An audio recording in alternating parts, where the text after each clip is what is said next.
आत्ताच्या अलीकडच्याच काही दिवसांमध्ये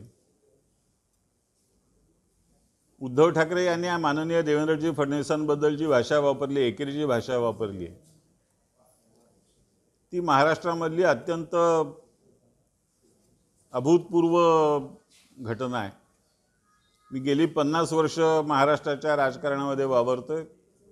आजपर्यंत कोणत्याही नेत्याने दुसऱ्या नेत्याबद्दल अशा तऱ्हेची एकेरीची भाषा वापरलेली नाही। आणि ही भाषा उद्धव ठाकरे वापरतात कारण ते पूर्णपणे नैराश्य त्यांना आलेलं आहे, वैफल्य आलेलं आहे। त्या वैफल्यापोटी, नैराश्यापोटी ही भाषा ते वापरतात।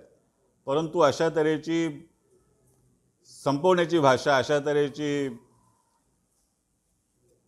धमकी देणारी भाषा ही महाराष्ट्रातली जनता कधी सहन करणार नाही, कधी मान्य करणार नाही। विरोधक या अर्थसंकल्पावरती टीका करतायत। दुर्दैवाने त्या अर्थसंकल्प न वाचता न बघता टीका करतायत।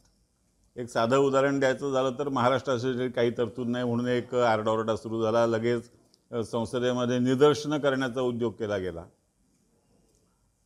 खरं तर स्वातंत्र्यापासून आजपर्यंत गेल्या 75 वर्षात जेवढे अर्थसंकल्प मांडले गेले त्यातल्या कुठल्याही अर्थसंकल्पात कुठल्याही अर्थमंत्र्याने प्रत्येक राज्यासाठी काय तरतुदी केल्या हे सांगितलेलं नाही।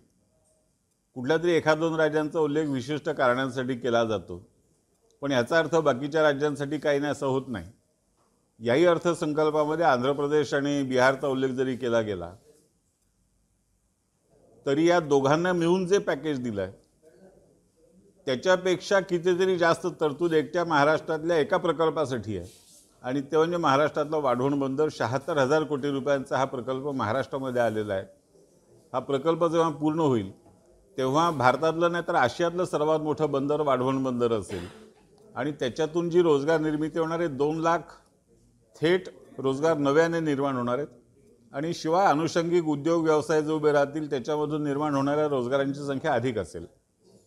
रेल्वेच्या सुधारणेमध्ये 16,000 कोटी रुपये महाराष्ट्राच्या वाट्याला आलेले आहेत। राष्ट्रीय महामार्गांची सुधारणा, नवे राष्ट्रीय महामार्ग, दिल्ली मुंबई इंडस्ट्रियल कॉरिडॉर, प्रधानमंत्री आवास योजना, प्रधानमंत्री ग्राम सडक योजना, राष्ट्रीय पेयजल योजना, अशा तऱ्हेच्या वेगवेगळ्या योजनांमधून करोडो रुपयांच्या तरतुदी महाराष्ट्राच्या वाटेला आलेल्या आहेत। जर हा अर्थसंकल्प थोडासा उघडून वाचण्याचे कष्ट घेतले असते तर हे सगळ्यांना समजलं असतं। परंतु ठीक आहे, त्यांनी नाही वाचले तरी आम्ही जनतेपर्यंत पोचवतो, जनतेला हे समजतंय।